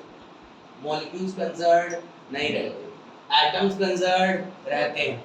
इसका एक मॉलिक्यूल इसके 3 मॉलिक्यूल से रिएक्ट करा तो 4 मॉलिक्यूल बना क्या? नहीं, 2 मॉलिक्यूल बना, कंजर्व है नहीं। Law of conservation of molecules अगर गलत बात है तो law of conservation of moles भी सही नहीं होगा। बोलो हाँ। उधर 4 मोल थे, इधर आके 2 मोल हो गए, बोलो हाँ। सही बात है, वो सही बात है, ये गलत बात है। आई बेटा समझ में बात? आई बात समझ में? ठीक है, ठीक है क्या? अब इससे इधर, इसको इधर, इसको इधर, ऐसा करके रिलेट कर लोगे क्या? ऐसे जो रिलेट करने की चीज होती है वो यूनिटरी मेथड से हम लोग सॉल्व कर सकते हैं। कैसे? ये लिख लिया हो ना। आगे बढ़ जाऊं क्या मैं एक बार? नेक्स्ट स्लाइड में चला जाऊं? बोलो तुम लोग। वो जो मोल कंसेप्ट का फर्स्ट क्लास किसकी है? मेरी किसकी? तुम्हारी है। फर्स्ट क्लास है ना बेटा, तुम्हारी फर्स्ट क्लास है, और इधर किसी की फर्स्ट क्लास है। तुम लोग वीडियो देखे, वो अब तो हो गया है ना, वो पब्लिक हो गया है ना, तो वो यूजफुल रहा तुम्हारे लिए रिवीजन के लिए कि नहीं रहा? बोर हो गए सर? वो यूजफुल था ना बेटा? अब देखो मेरी बात समझो। जैसे अगर मैं सेम रिएक्शन ले लेता हूँ, डायनाइट्रोजन अमोनिया के हाइड्रोजन से रिएक्ट करता है और अमोनिया फॉर्मेशन करता है। अमोनिया का बेटा 11.2 लीटर बना, अमोनिया का 11.2 लीटर बना। बोल रहे हैं कितना मास डायनाइट्रोजन का और कितना मास डायहाइड्रोजन का रिएक्ट किया, जिससे कि 11.2 लीटर क्या बना? अमोनिया बना एट NTP। क्वेश्चन आ गया अपने पास? आ गया? तो मैं क्या करूंगा, मैं सिंपल ऐसा कुछ परेशान नहीं होऊंगा। परेशान होऊंगा तो बीपी हाई लो हो जाएगा, बनेगा नहीं क्वेश्चन। एकदम नॉर्मल सा जो तुम जानते हो वही करना रहता है। समझ में? अभी नीट आने वाले नहीं आने वाले ना, तो हड़बड़ा के कोई क्वेश्चन मत बनाया। तुम कर सकते हो और तुम बहुत अच्छा करोगे। समझ में आया बेटा? बस थोड़ा थोड़ा स्टेप्स को ध्यान दो, हड़बड़ाओ मत, प्रैक्टिस ज़्यादा करो। समझ में आया ना? टाइम का यूटिलाइज करो। इसको मैं पहले बैलेंस करूँगा कि कोई भी रिलेशन में बिना स्टोइकियोमेट्रिक कोफिशिएंट्स के सॉल्व नहीं कर सकता। तो मैं इसको बैलेंस करूँगा, तो बैलेंस करना तुम लोगों को आता है, N2 3s2 2ns3। बोलो हाँ। अब इससे मेरे को, अब देखो मेरे को जाना कहीं और है, लेकिन मैं भी उधर देख ही नहीं रहा। मैं इससे क्या सोचूंगा कि 1 मोल डायनाइट्रोजन 3 मोल डायहाइड्रोजन से रिएक्ट करेगा और 2 मोल क्या बनाएगा बेटा? अमोनिया बनाएगा। अब देखो इसका वॉल्यूम दिया था ना, तो इस 2 मोल को एनटीपी पे वॉल्यूम में चेंज करो। 2 × 22.4 मतलब 44.8 लीटर। और इसका मास पूछ रहा था क्या? वेट ऑफ डायनाइट्रोजन बताओ। वेट ऑफ डाइहाइड्रोजन बताओ, ऐसे ही बोल रहा था क्या? तो इसका 1 मोल का मास कितना होता है? 28 ग्राम, बोलो हाँ। और इसके 3 मोल का मास कितना हो जाएगा? 6 ग्राम। मतलब 28 ग्राम रिएक्ट करता है तो 44.8 बनता है। तो 11.2 कब बनेगा? इसका आधा फिर आधा, इसका आधा फिर आधा, 7 ग्राम। लेकिन ऐसे हर क्वेश्चन में ऐसे दिमाग थोड़ी चलेगा। तो मैं लिखूंगा बेटा 28 ग्राम। देखो यहाँ तक समझ में आया ना? तो मैं लिखूंगा 28 ग्राम ऑफ डाइनाइट्रोजन जब रिएक्ट करते हैं किसके साथ? हाइड्रोजन के साथ, तो 44.8 लीटर अमोनिया क्या बनता है बेटा? ऑफ NH3 क्या हो जाता है बेटा? प्रोड्यूस हो जाता है। तो 1 लीटर प्रोड्यूस कब होगा बेटा? 1 लीटर अमोनिया कब प्रोड्यूस होगा बच्चे? जब मैं 28 डिवाइडेड बाय 44.8 ग्राम कर दूंगा, बोलो हाँ। अरे बोलो भाई। और 22.4 लीटर अमोनिया कब प्रोड्यूस होगा? जब 28 डिवाइड बाय 44.8 इंटू 22.4 ग्राम क्या होगा? नाइट्रोजन का क्या करेगा? रिएक्ट करेगा। मैंने यहाँ पे कोई बहुत बड़ा, मैं मतलब एकदम टैलेंटेड हूँ, मैं कुछ बहुत बड़ी चीज बताया, हाँ कि नहीं? सिंपल सी चीज थी बेटा, रिलेट। वही तो सिखा रहा था कि रिलेट करना है। जो चीज चाहिए बस तुम्हारी ये स्टोइकियोमेट्री गड़बड़ नहीं होनी चाहिए। 1 मोल, 3 मोल, 2 मोल, 1 मोल का मास 20, क्यों नहीं निकाला मास? वॉल्यूम क्यों नहीं निकाला? क्योंकि मास पूछ रहे हैं ना। आएगा समझ में? अगर नंबर ऑफ पार्टिकल्स बोलता तो यहाँ पे Na लिख देता कि एक Na लेने से 44.8, तो Na/4 लेने से 11.2। आ रही बात समझ में? आ रही बात समझ में? क्या बोल रहा हूँ? तो यहाँ से सॉल्व करूंगा बेटा। तो देखो यहाँ पे 22.4, ये हो गया 2। अच्छा वो 11.2 में कैलकुलेट करना है ना अपने को। सॉरी, मैंने इसको 11.2 22.4 में कर दिया। तो 11.2 लीटर में कितना बनेगा बेटा? मल्टीप्लाई कर दिया, बोलो हाँ। अरे बात समझ में आ रही है कि नहीं आ रही है? 7 ग्राम डाइनाइट्रोजन लेंगे ना बेटा, तो 11.2 लीटर अमोनिया बन गया। आई बस। तो डाइहाइड्रोजन कितने लेंगे? वो भी 1/4 है ना बेटा? 44.8 लीटर बनता है 6 ग्राम में। 22.4 बनेगा 3 ग्राम में। 11.2 लीटर बनेगा 1.5 ग्राम। तो देखो यहाँ पे इसको भी रिलेट कर सकते हैं। तो बेचारा बुरा मान जाएगा, मेरे को रिलेट नहीं किया। देखो इधर 6 ग्राम हाइड्रोजन का लेने पे 44.8 लीटर अमोनिया बनता है। 1 लीटर अमोनिया कब बनेगा बेटा? 6 divided by 44.8 gram of hydrogen लेंगे, तो 11.2 लीटर अमोनिया कब बनेगा बेटा? जब 6 डिवाइडेड बाय 44.8 इंटू 11.2, 3/2 है। नहीं है समझ में?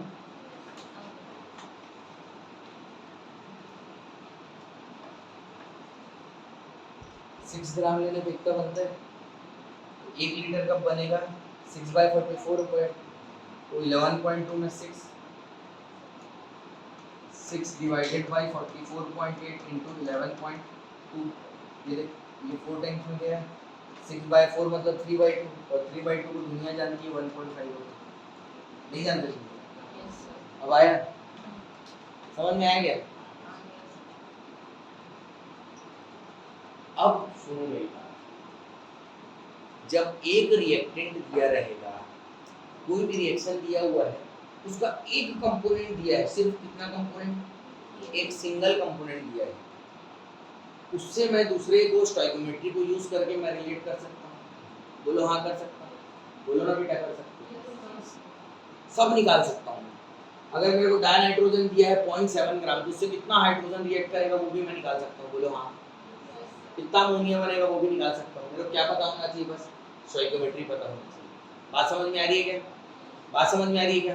मेरे को मास दिया है तो भी मैं रिलेट कर दूंगा, वॉल्यूम दिया है तो भी रिलेट, नंबर ऑफ पार्टिकल दिया है तो भी रिलेट कर दूंगा। यहाँ पे नंबर ऑफ पार्टिकल नहीं लिखा था, लिखा था क्या? लिखा था 3Na बेटा। 3Na 44.8 है, 44.8 लीटर बनाते हैं। 3Na ऑफ हाइड्रोजन रिएक्ट करते हैं नाइट्रोजन से, तो 44.8 लीटर बनाते हैं। तो Na रिएक्ट करेगा डाइनाइट्रोजन से, Na पार्टिकल्स रिएक्ट करेंगे, तो 44.8 divide by 3 litre NH3 produce होगा कि नहीं होगा? रिलेट ही तो कर रहा हूँ, जो चाहिए, जो दिया हुआ है और जो चाहिए, और हेल्प ले रहा हूँ स्टोइकियोमेट्री की। बोलो हाँ। बोलो हाँ। अभी ये जो क्वेश्चन है ना बेटा, ये बात समझ में आ गई तुम लोगों से? बन गया क्या क्वेश्चन? लिख लिए हो क्या तुम लोग? लिखो लिखो लिखो लिखो।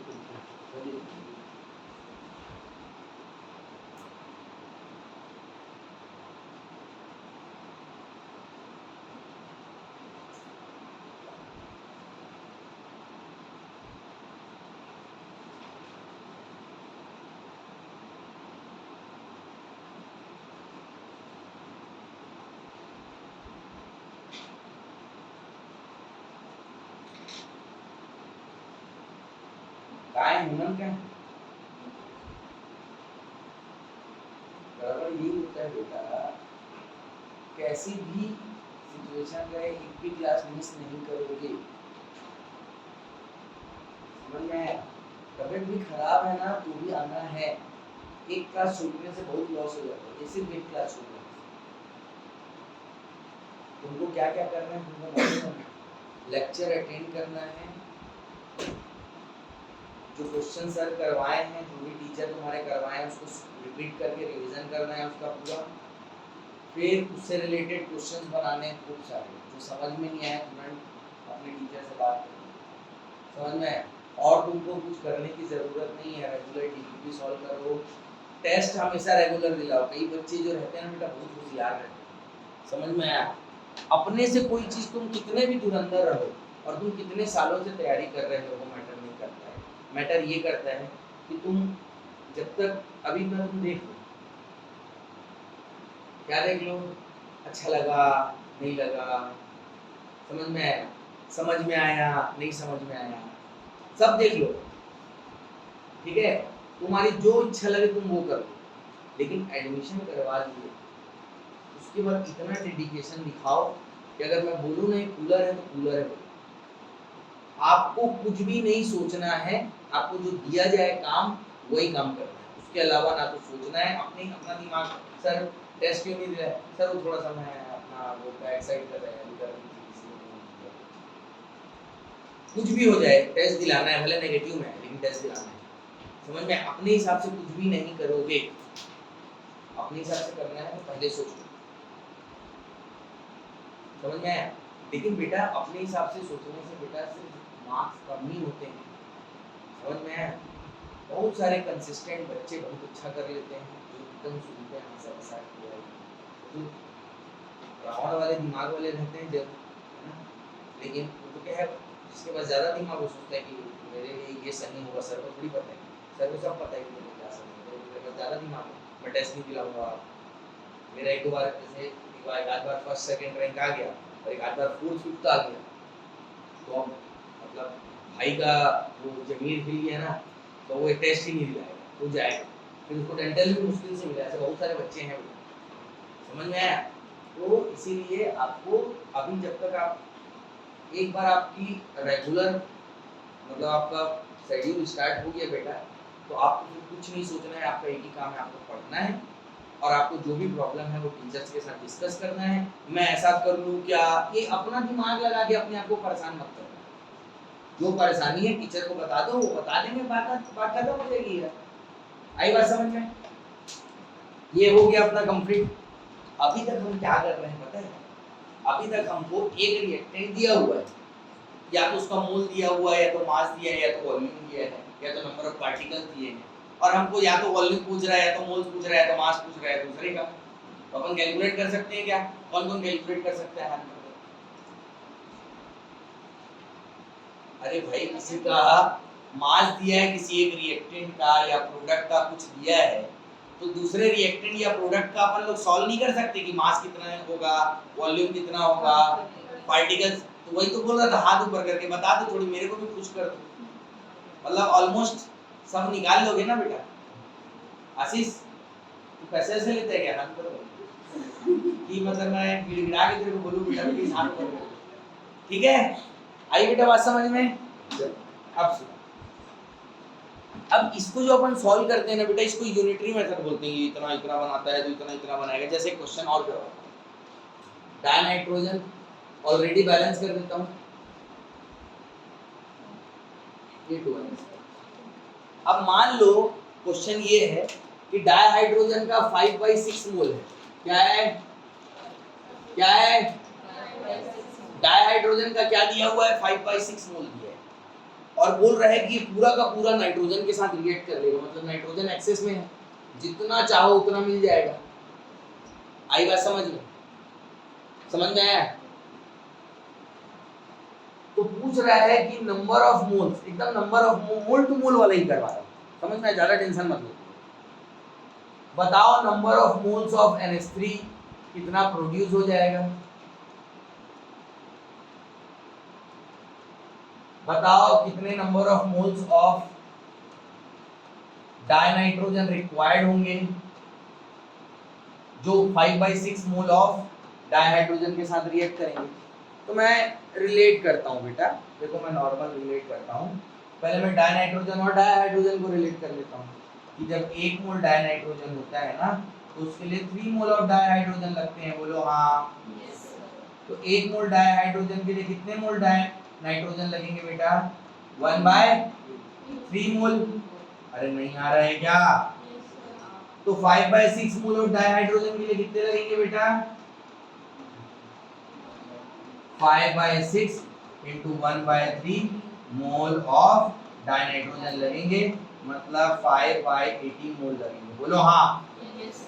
इसके 5/6 के लिए डायनाइट्रोजन के कितने मोल लगेंगे? 5/18। कोई बहुत बड़ी चीज थी, सबको समझ में आ गया कि नहीं आ गया? अब इसको और इसको रिलेट कर लेते हैं, और आप अब क्योंकि ये आ गया तो इसको और इसको भी रिलेट करोगे तो भी वही आंसर आएगा। इसको और इसको, क्योंकि स्टोइकियोमेट्री फिक्स्ड होती है बेटा, प्रोपोर्शन फिक्स है बस। 3 मोल्स ऑफ डायहाइड्रोजन जब रिएक्ट करते हैं ना बेटा, तो अमोनिया के 2 मोल बनते हैं। बोलो हाँ। अरे बोलो भाई।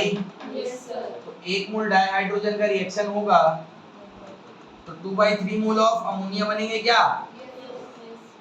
तो जब मेरे पास डायहाइड्रोजन 5/6 मोल है,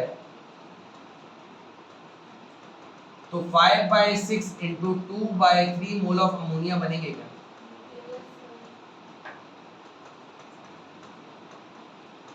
10/18 मोल ऑफ NH3 बनेंगे क्या?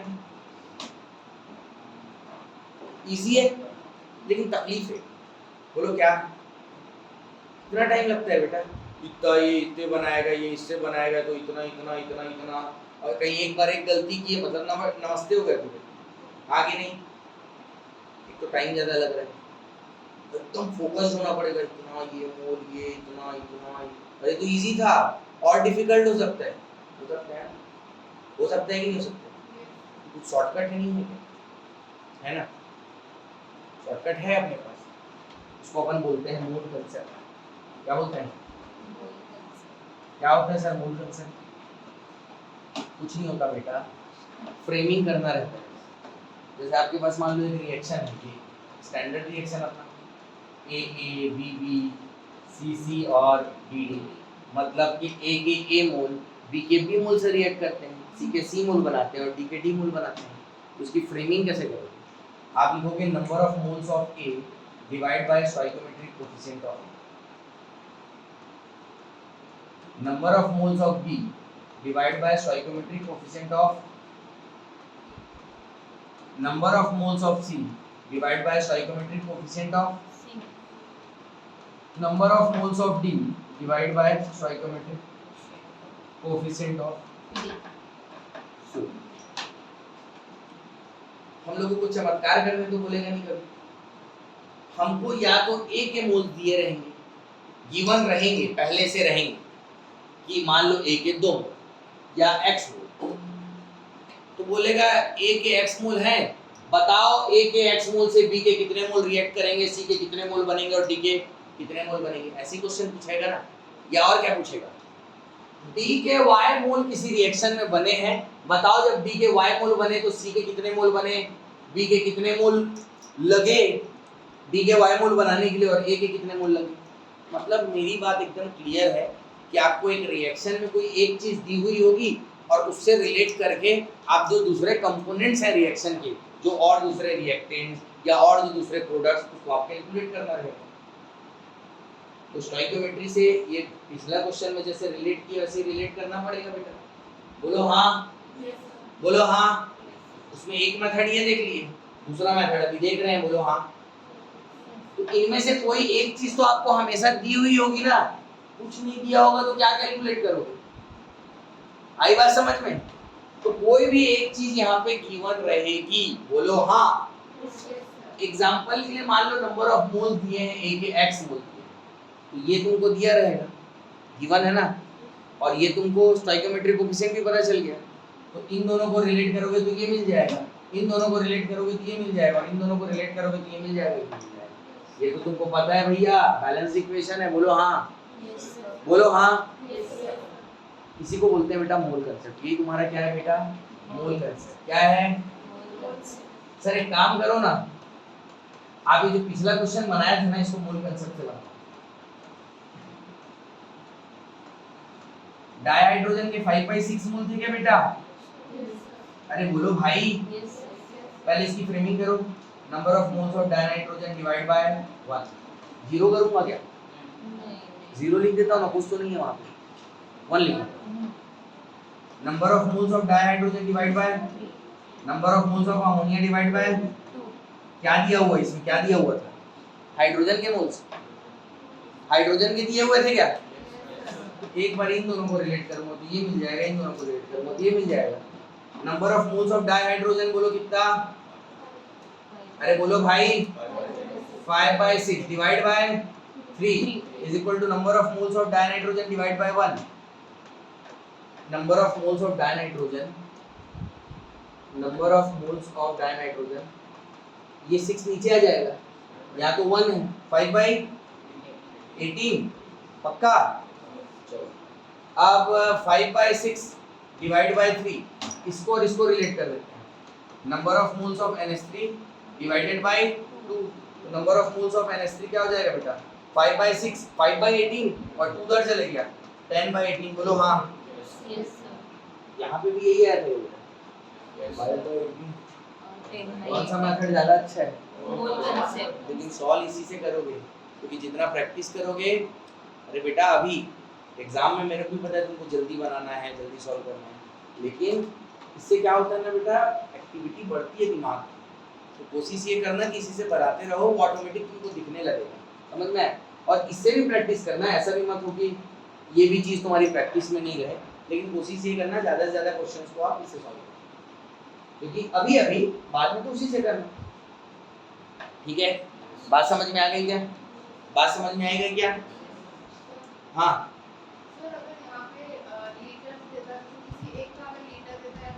मोल्स में चेंज कर लेना, चेंज कर लेना, और नंबर ऑफ पार्टिकल दिए रहेगा, नंबर ऑफ मोल्स में चेंज कर लेना। मास दिए रहेगा, नंबर ऑफ मोल्स में चेंज कर लेना। और मास दिया है, लीटर पूछ रहे हैं, मोल्स में चेंज कर लेना, मोल निकालना, लीटर में चेंज कर देना। आई बात समझ में? ठीक है क्या? बोलो। रिलेशनशिप निकाल लोगे पूरी तगड़ी अच्छी से, बोलो निकाल लोगे। कुछ भी दिया रहेगा, कुछ भी पूछेगा, कैलकुलेट कर लेंगे क्या बेटा? बोलो। मोल टू मोल रिलेशनशिप के लिए मिल गया, जो दिया है मोल्स में चेंज करके मोल निकालेंगे, मोल को चेंज कर देंगे। आई बेटा बात समझ में? आई कि नहीं आई? बोलो। अभी तक जो क्वेश्चंस मिलेंगे वो कैसे मिलेंगे? और पढ़ने हैं? हाँ वाले हाथ ऊपर करो, चलो ना वाले हाथ ऊपर। हाँ बस 15 मिनट, बस 15 मिनट वाले हाथ। किसी पढ़ने ही ऐसा ही है। अरे बोलो ना, और आगे अगर करवाना है तो मैं करवा देता हूँ बेटा। कुछ बोलते नहीं, हाँ घोपड़े से बैठे रहते हो, हाँ में भी हाथ ऊपर नहीं करते, ना में भी। हाँ लिखना है जल्दी लिखो। इससे पहले वाला भी नहीं लिखे। हाँ तो फिर अभी काम करो तुम लोग, एक काम ये करो ना, मैं पढ़ा के चले जाता हूँ, तुम लोग लिखते रहना अपना लंच करके, क्योंकि बेटा वो कंटिन्यूटी में है ना, वो हो जाएगा तो काम मेरा हो जाएगा। समझ में आया? आज वैसे टाइम तो हो गया है, लेकिन काम खत्म नहीं हुआ। चलो देखो अभी तक हम क्या कर रहे थे पता है? हमारे पास एक ही ये भी तो मिलेगा ना तुम लोगों को, बार बार ऐसे फिल्टर कर करके देखते रहे। देखो अभी तक हम लोग क्या कर रहे थे, कोई एक रिएक्टेंट या कोई एक प्रोडक्ट कोई भी एक चीज दी रहेगी उसके रेस्पेक्ट में मैं दूसरे सारे कंपोनेंट्स के मोल्स या वॉल्यूम या मास या नंबर ऑफ पार्टिकल्स कैलकुलेट कर लूंगा। बोलो हाँ। लेकिन जरूरी थोड़ी है कि मेरे को हमेशा एक ही दिया हुआ है, एक ही रिएजेंट का दिया हुआ है। मेरे को दो रिएजेंट का भी दिया हुआ हो सकता है, दो रिएजेंट का भी दिया हुआ मतलब मोल्स या क्वांटिटी गिवन रह सकती है। बोलो हाँ।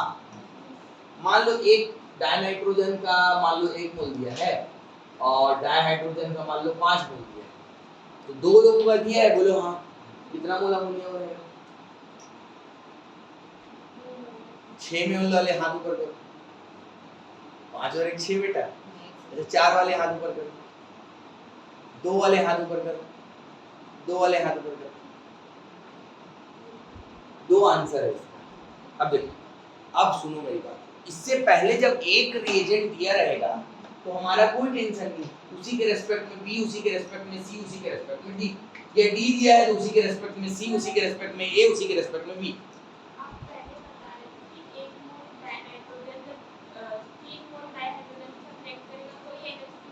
हाँ बेटा सुन मेरी बात सुन। मैं क्या बोलना चाहता हूँ, ये गिवन मोल्स है, ये रिएक्शन हो रहा है नहीं बोल रहा हूँ।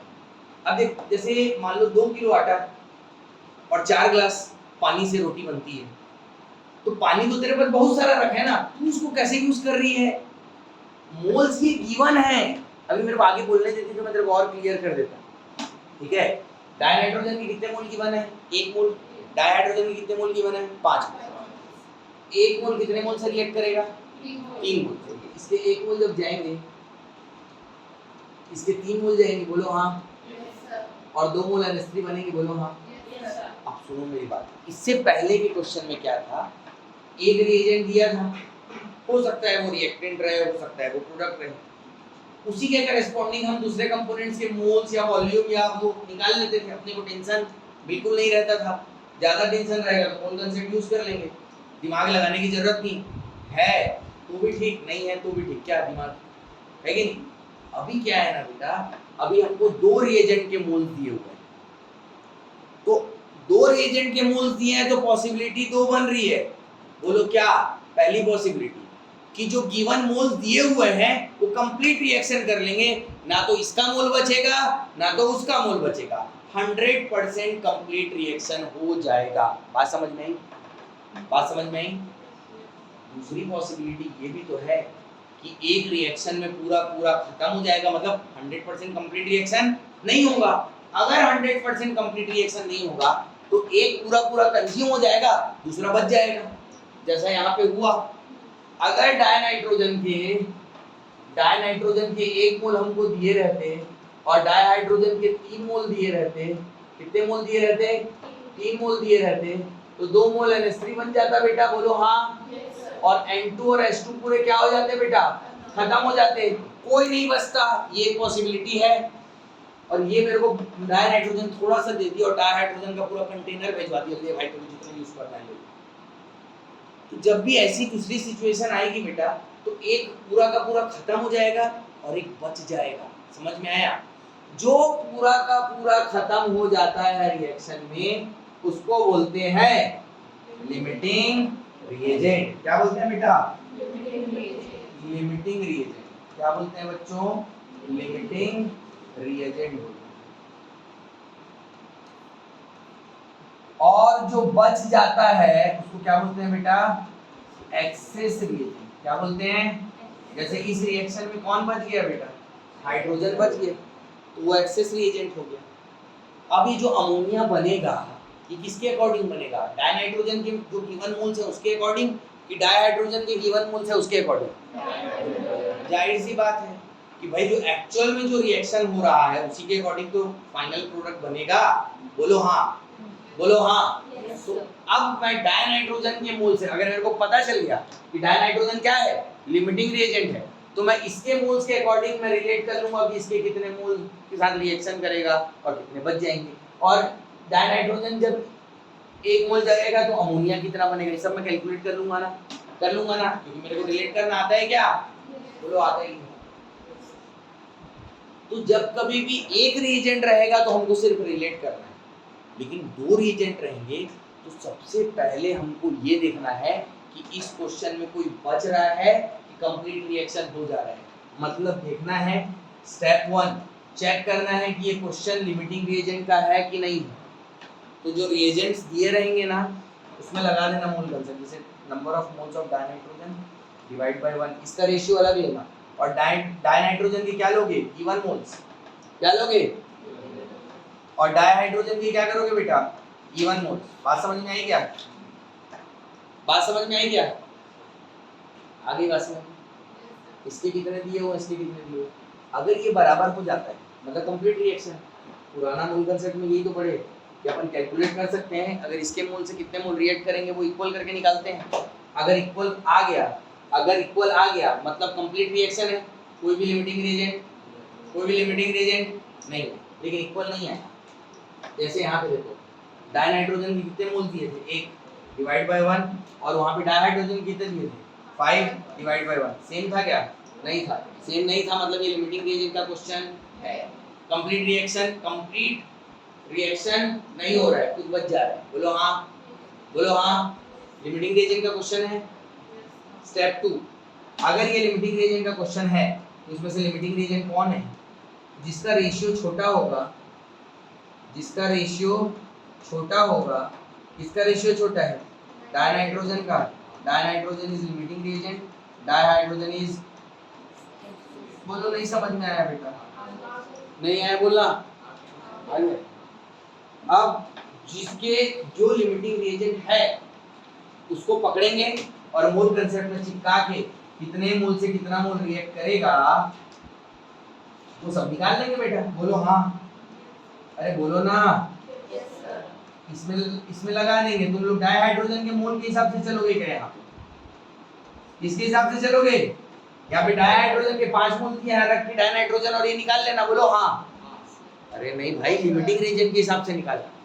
लिमिटिंग रिएजेंट जो भाई, ये अमोनिया किसके हिसाब से बनेगा, नाइट्रोजन के हाइड्रोजन, नाइट्रोजन जो कम है, जिसके एक्चुअल में जिसके मोल्स के कारण रिएक्शन हुआ है, तो उसी के मोल्स यहाँ पे पुट करोगे ना। तो यहाँ पे 1 पुट करोगे तो यहाँ पे कितना आ जाएगा, डाइहाइड्रोजन 3 आ जाएगा। तो यहाँ पे तुमको पता चल जाएगा कि 5 में से कितने चले गए, 3 चले गए, और फिर इसको रिलेट करोगे 2 बच गए, यहाँ पे 2 मोल लिख लेना, 2 मोल बच गए। समझ में आ गया, और कितने मोल अमोनिया के बनेंगे, 2 मोल, रिलेट करोगे तो आ जाएगा। ये तुम्हारा लिमिटिंग रिएजेंट और एक्सेस रिएजेंट कंप्लीट हो गया। आई बात समझ, अब एकदम प्रेम से इसको सोचते रहो और बनाते रहो। नेक्स्ट क्लास में अपन क्वेश्चन प्रैक्टिस करेंगे और देखेंगे, ठीक है, कि तुम लोगों से कितना बन है। अब आज की क्लास में कोई टॉपिक है क्या जो समझ में नहीं आया? हाँ,